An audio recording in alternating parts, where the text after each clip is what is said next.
Welcome to All Things Green. I'm Shelby, here with my decorated co-host Anton to discuss a variety of topics from across the sustainability universe. Anton, you've got quite a look going on today. Tell me all about it. Yeah, well, I biked here. Yes. Just like I did last week. That's right. And you are continuing to wear your helmet. It sounds like you want to talk about this. Yeah. Well, I just want to talk about my bike a little bit. Please. I know we're going to talk a little bit about electric vehicles later, but I wanted to talk about my electric vehicle. It's an e-bike. Great. I just remove the battery, I plug it into the wall and charge it. It gets me far and wide, you really up your distance when you have that pedal assist, Got it. So it helps you keep biking, which is Yeah. better than driving, environmentally Yes. speaking, but you can go a little further than if you were on Anton Power alone. Yeah, exactly. It's just good for commuting. If I have to be at a meeting somewhere, I can get there maybe like 10 or 15 minutes faster than just like a regular normal acoustic bike, if you will. Acoustic bike, Yeah, I like that. Yeah. When you use pedal assist, like what does that really mean, or like what does that feel like? Does it just mean like it's easier to get up a hill, or does it feel like it's going without you? Yeah, a little bit of both. So the way my e-bike works is I have like these little buttons on my handles, and I can say up or down, and 5 is like the highest setting. 0 is no assistance at all.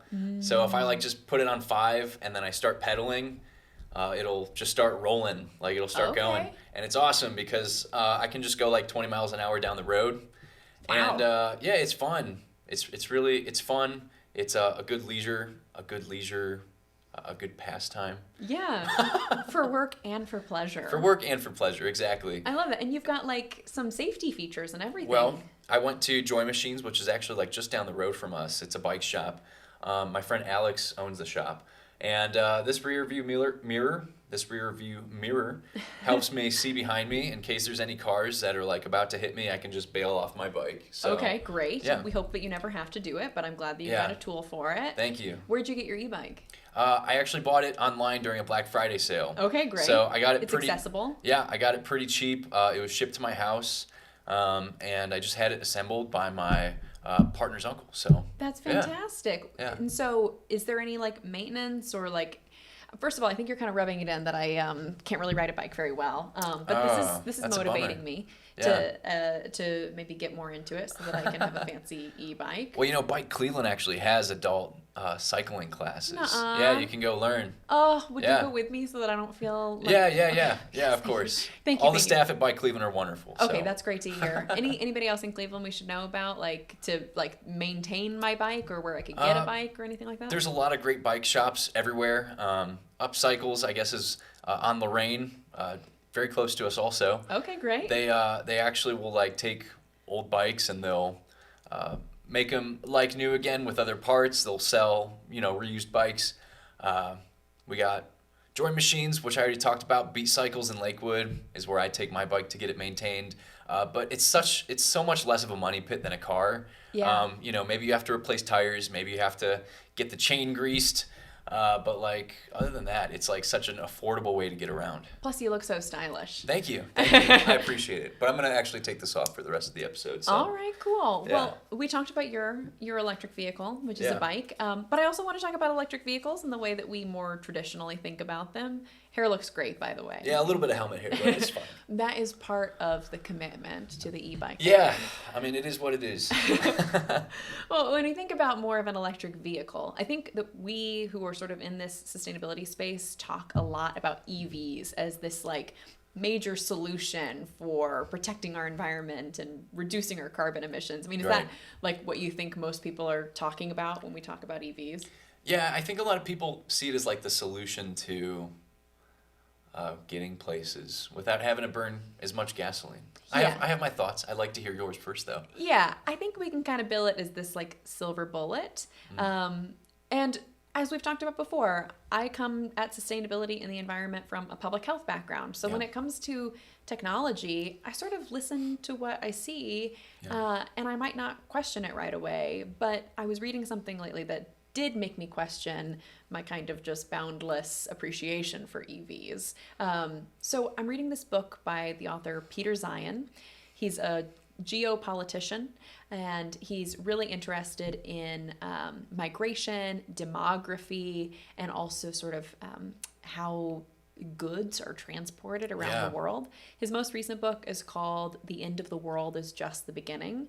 And he's talking about changes in population and also what that will mean for different sectors, everything from technology to manufacturing to materials. Yeah. And he had a whole kind of mini section, a rant you could even call it, about electric vehicles that sort of...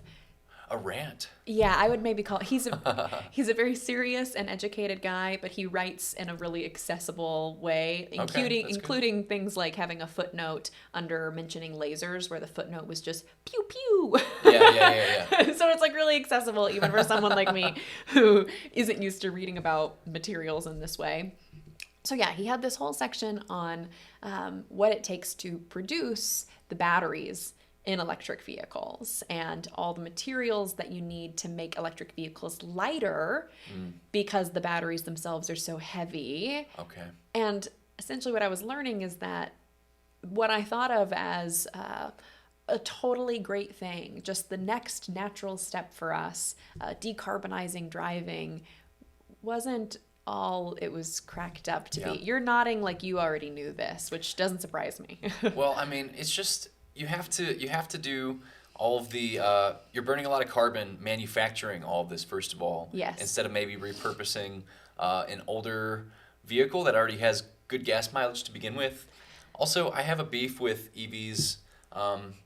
If you have an EV, that's fine, but we can't look at it as like the end all be all. If we're gonna do transportation planning and we want more people to be pedestrians, cyclists, and public transit takers, we have to start planning our streets so that it's less car-friendly and more pedestrian, bicyclist, and public transit-friendly. Yes. And I feel like this is going to just kind of exacerbate our car culture in America. People are just going to want to buy the next shiny thing. Yeah. To me, ding, ding, ding, greenwashing alert of the week, you know. Yes. I don't think that electric vehicles are overall greenwashing, but... To your point, like people want to buy the next thing. And so even someone whose mindset is green, like I want to care about the environment, if you have the disposable income to buy a new car back when it was a gas vehicle, you probably have the same thing when it's an electric vehicle. And so I wanted to know more about it because it was making me feel kind of cynical. We're not about climate cynicism here. We're about solutions. Yeah. And so I wanted to like better understand what I was reading, not because I didn't believe Mr. Zion. I just wanted to put it in context because that was just sort of a side thing from him. So I found this report from the MIT Climate Portal.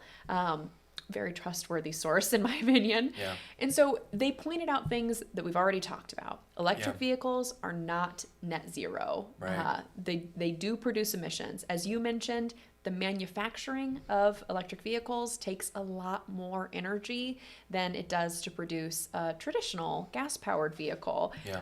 A lot of that is mining for the materials themselves. Lithium, cobalt, nickel, these are materials that have to be mined. Right. And it takes a lot of energy to do it. And also, those things often aren't mined in the US. They're mined around the world under really cheap and probably not super safe labor laws. So we import a lot of it. Also has to be transported all the way here. Wow. And as we discussed, it makes a much heavier engine, or a battery, I should say, not an engine. And so then you have to work to make the actual frame of the car lighter. Yeah. It gets to be really complicated. It also produces emissions to charge the battery. So we can't forget that even though it is an electric vehicle, you have to charge the battery.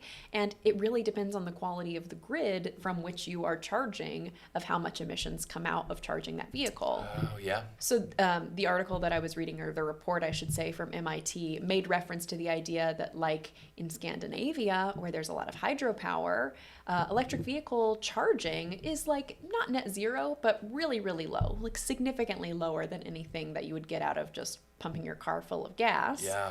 But if you're pulling it off of an electric grid that is not so clean. Maybe coal powered or something like that. Exactly. You're essentially just using dirty energy to feel better about your electric vehicle. Yep.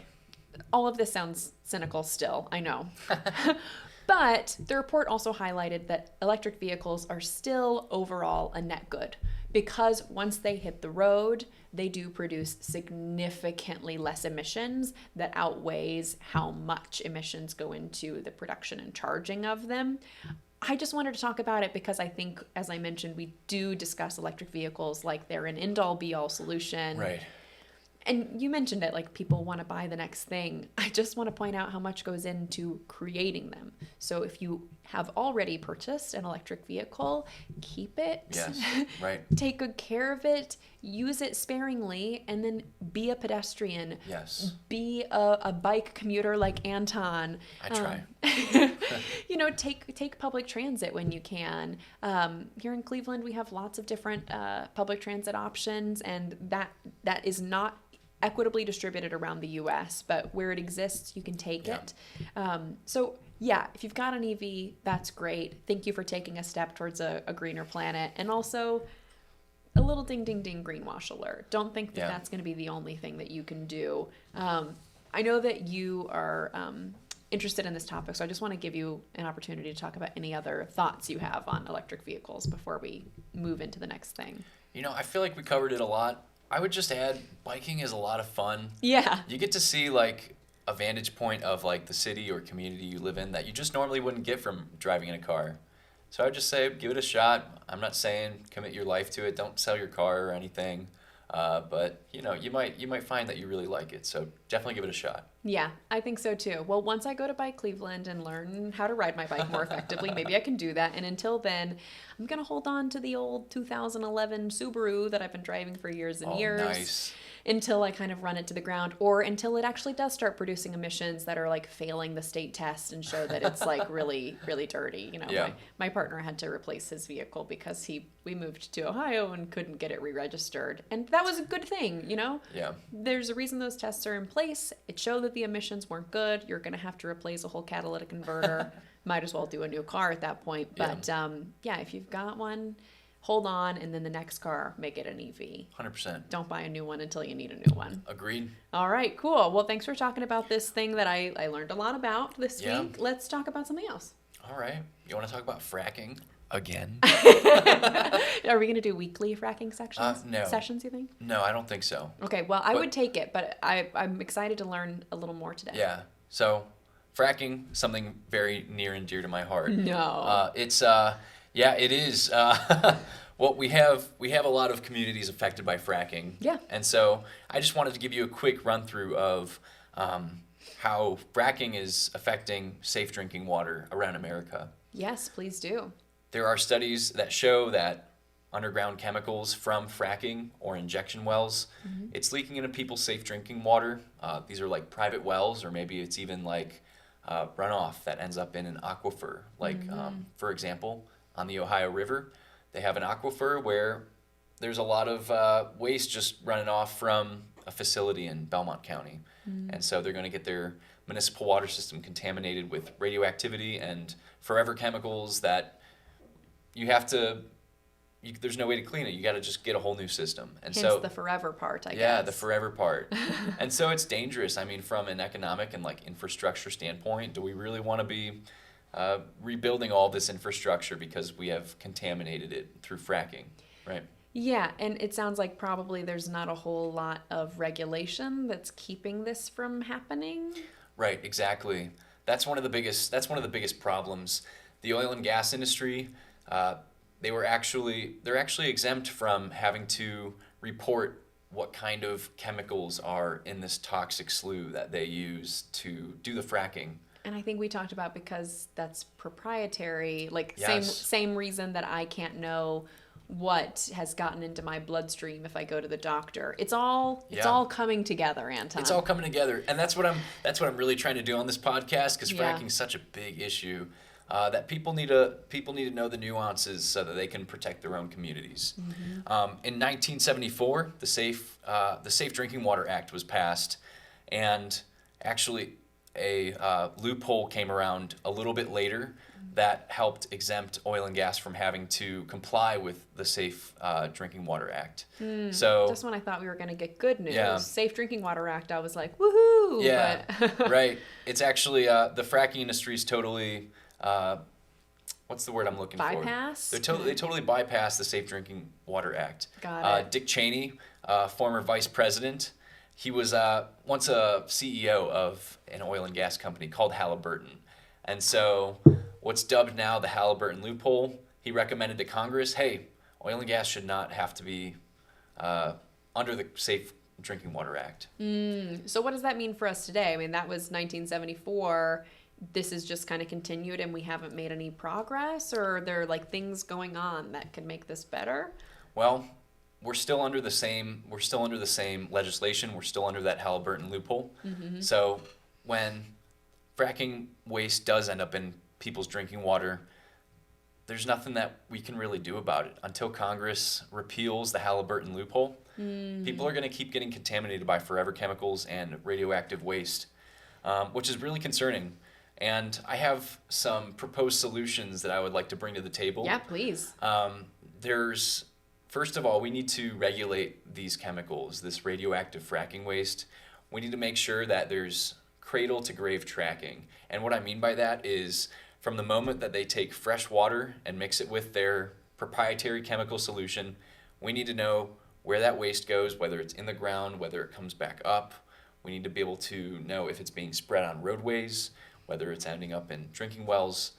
That's all really important because we need to know what areas are being contaminated so that we can hopefully clean this up. It's going to be an expensive job, but we're going to need to clean this stuff up so that we don't keep getting sick from it. Is there anything that I can do or the average citizen can do? Can I support this in some way, or should I just be listening to you and keep myself educated? Well, it's such a niche issue that it's not really talked about a lot. I would say the best thing to do is go to Buckeye Environmental Network's website, watch the webinar, look out for our graphics, and talk to your community, talk to your representatives, call them up, and let them know that this is a concern of yours. Tell them that you want the Halliburton loophole to be repealed, and tell them that you want fracking to be regulated so that there's no proprietary solutions. We know exactly what's in that solution for fracking, and it can be taken care of and tracked. That sounds like the least we can do. Hopefully we see some progress on this. I know you'll keep us informed of any and all updates on 100%. Fracking. You know I will. I want to move on to our last segment, which is going to get a little gory. Oh, no. Are you okay with that? I can deal. I'm a little squeamish. Okay, well. But I'll deal. I think you're going to have to, because I don't know how to make this any less graphic than it's already going to be. Let's go for it. I had to cover this when I saw the headline. This is from the Washington Post, and it was headline was, "To help Earth's future, people are getting buried like it's 1860." Oh, goody. Yay. Yeah, we're going to talk about death. I hope you're Okay. excited. Listen, this is an environmental news podcast, environmental discussion podcast. We're interested in the natural world, life cycles. That includes death. So we've got to go here. I hope you're okay with that. Yeah. Let's do it. Okay, I have to ask before we get into it. Have you thought at all about what you want to happen to you when you die? I think that I would maybe want to be like buried next to a tree or something. I guess I want my body to go back to the earth. You know what I mean? Yeah, totally. I think so too. And evidence shows that is a growing in popularity. This idea that people want a more green burial. Yeah. When I say green or natural, I might use those terms interchangeably today. What I really mean is that you're just avoiding these materials that don't decompose. So you're avoiding your body being embalmed. You're avoiding being buried in a casket that's made of metals or plastics or things that also won't decompose, or any other kind of non-compostable container, clothing, that kind of thing.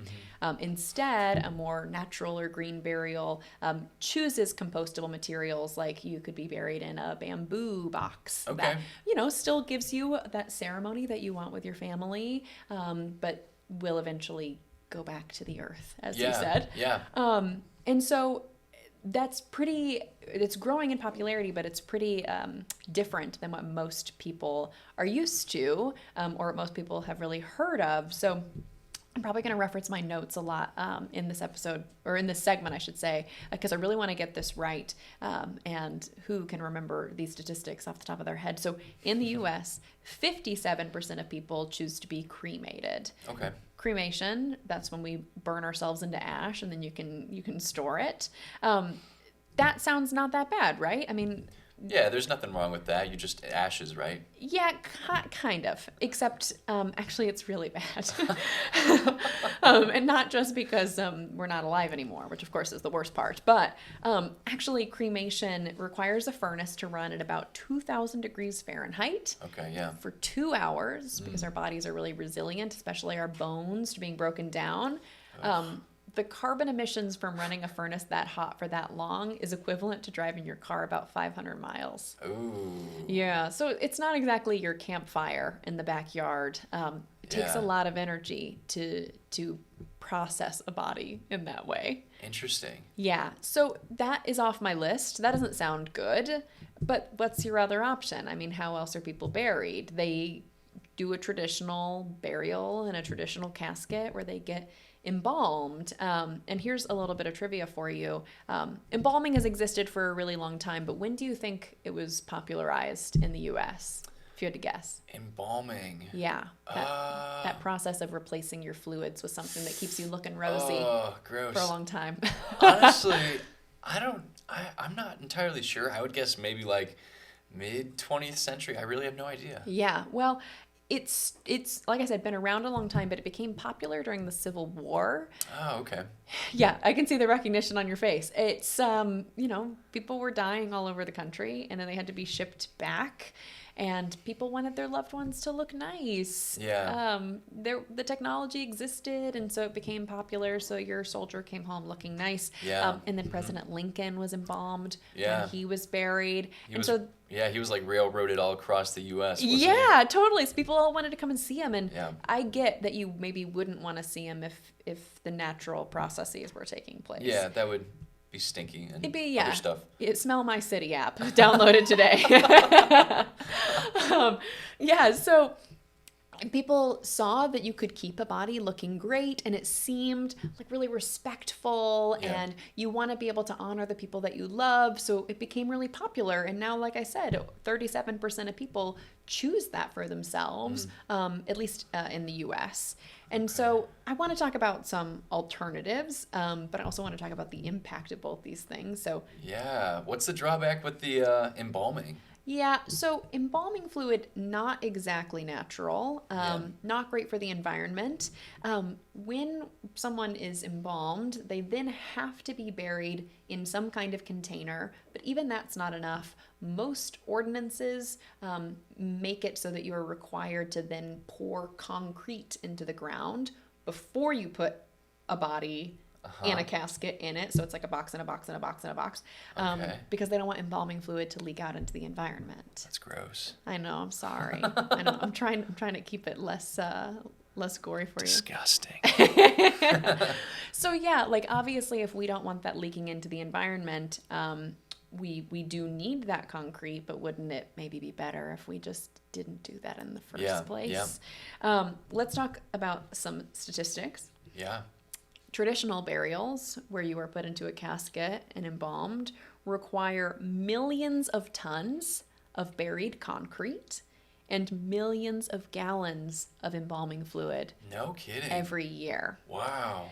Yeah, so the more traditional methods of taking care of the human body are not super great for the environment, but there are, as we talked about, ways that you can do it. Bury yourself in a biodegradable pod that turns into a tree. That's a thing. But you can also just be buried in like compostable materials. But one of our producers had another idea. Have you heard about body farms? Body farms. No, I haven't. Okay, so thanks to Sarah for this one. Thank you, Sarah. Body farms are these, they're kind of exactly what they sound like. It's open land where people can donate their bodies to science. It started at University of Tennessee at Knoxville. And they wanted to be able to study, these forensic anthropologists wanted to be able to study what happens to the body as it decomposes naturally in all sorts of different scenarios. Okay. If it's hot, if it's cold, if you're submerged in water, if you're, out in the open, if you're in grass, if you're partially buried, all sorts of fun stuff. Yeah. Are you doing okay? I'm doing all right. Yeah. And so that's another option. If you're thinking about all of your options for what to do with yourself, when the end finally comes for all of us, you could also donate yourself to science, body farm or otherwise. You feeling okay? Yeah, I'm doing good. I mean, death is not the most fun topic, but it's going to happen to all of us, so. I don't know. I kind of had fun talking about it. That's disgusting. I had so much fun talking about all things green and dead in some cases with you today, Anton. So how about you tell our viewers all about where they can find us on the internet? Absolutely. If you'd like to stay connected to us, be sure to follow us on Instagram and TikTok at One Planet Media. That's ONE1. And if you'd like to rewatch full episodes, check out our YouTube channel, The All Things Green Show. You can find all of our sources from today's episode in the show notes. We'll be here at the same time this Thursday to bring you more environmental news. Thank you for being a part of the global sustainability movement.